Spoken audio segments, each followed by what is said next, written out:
In Adobe Camera Raw in Photoshop CS3, you can now process your Camera Raw files, also JPEG and TIFF files, which I think is utterly fantastic. In this video, I'd like to give you an overview of the most powerful features in Camera Raw. The first thing that I always start with is I always start by adjusting my white balance. I'm going to click on the white balance tool, and I like clicking on something that should be neutral.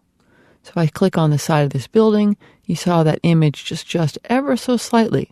Now you can try other neutral areas. Neutral area is an area that does not have any color in it to see how you can adjust that image. And it's very subjective on an image like this, which is not a product shot.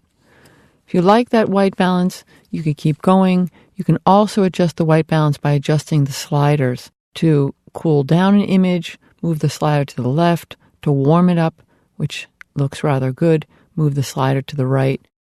The tint slider works in a 3D space, allowing you to adjust the colors from green to magenta. I always work in Camera Raw from top to bottom and from left to right with these additional palettes. Also, you can see what Adobe thinks the image would look like by clicking on Auto. That's a auto setting. I think that's a little bright. You click on Default, the image goes back to the way you shot it. Many times, I'll click on Auto and then adjust the part of the correction to my desired taste. So I think the Auto did a good job, except for the exposure, it was too bright. So you can bounce back and forth between Auto and Default very, very quickly. The exposure is your overall tonality. The recovery is a fantastic tool. I'm going to zoom in on these rooftops here in the background. You notice the red? This is showing me that the highlights are being clipped. By increasing the recovery, this is really for the highlight recovery. Notice how that red clipping disappears. What Camera Raw is doing is it's actually rebuilding information in the highlights. I'm going to move this to the left. If on your image you don't see the red clipping, you can turn the clipping off in the upper right-hand corner by clicking on the highlight clipping. It disappears. The highlights are still clipped. I'm going to turn it back on. I find that very useful. The shadow clipping is shown with dark blue. I'm going to up the recovery. And I'm going to zoom out. You can zoom out with the minus key in the lower left, or use the Photoshop command keys, Command minus, Command Control plus, of course. The fill light I address in another video will open up the midtones ever so slightly. Your blacks, I like holding on the Option Alt key, and it will literally show you where that first black is serving as a visual foundation for your image. So find the first black, then I back off just ever so slightly. Brightness is responsible for your midtones, and the contrast, by moving the contrast slider to the right, you increase the steepness of the S curve. By moving it to the left, you flatten the image out. Now, one of the greatest new features in Camera Raw is the retouching tool. I'm going to zoom in on this just like I would in Photoshop. And the retouching tool, don't think of this as like a portrait retouching tool. Think of this as a cleanup tool.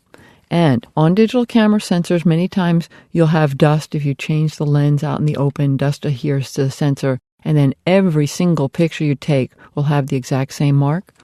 Well, you can use the retouching tool either as a healing tool or as a cloning tool.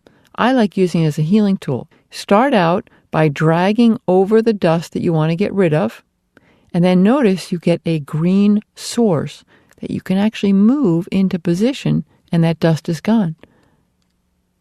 I'm going to put this source here. And look how quickly I'm actually cleaning up this image. I actually want this source to be taken from there. And those 3 dust marks are gone. If you want to hide the circles, simply click Show Overlay, which turns it off, and then you can see where you've already cleaned up. This is a true lifesaver because I can take care of all the dust without having to go into Photoshop. Continuing, when you want to delve deeper into Camera Raw, you would work with your curves, sharpening, and don't forget to look at the HSL, Hue, Saturation, Lightness, Grayscale command. This is very, very exciting.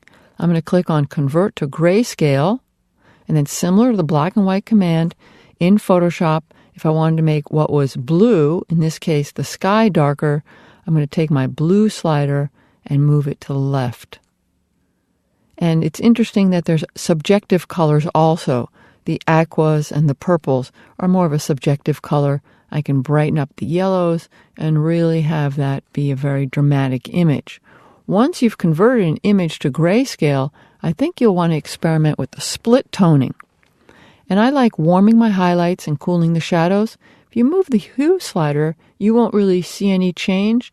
The trick is hold down the Option Alt key to find the color that you like, release the Option Alt key, and then move the saturation up. Look, there's a very subtle sepia tone now in that image, and I'm going to do the same thing in the shadows. Option Alt, don't worry, it's always very, very strong at first. Go into those dark blues, and then just a hint of saturation, and you can create an old, antique-looking image. By adjusting the balance, I could say, make it bluer, go more to the highlights, make it yellower. This is a tremendous creative tool. And of course, when you're working with Adobe Camera Raw, none of the changes are applied to your file, so you can experiment over and over again. To maintain even greater flexibility, select Open Object. And what this will do will take the Camera Raw file and instantly turn it into a smart object that you can use with smart filters and continue working non-destructively in Photoshop CS3.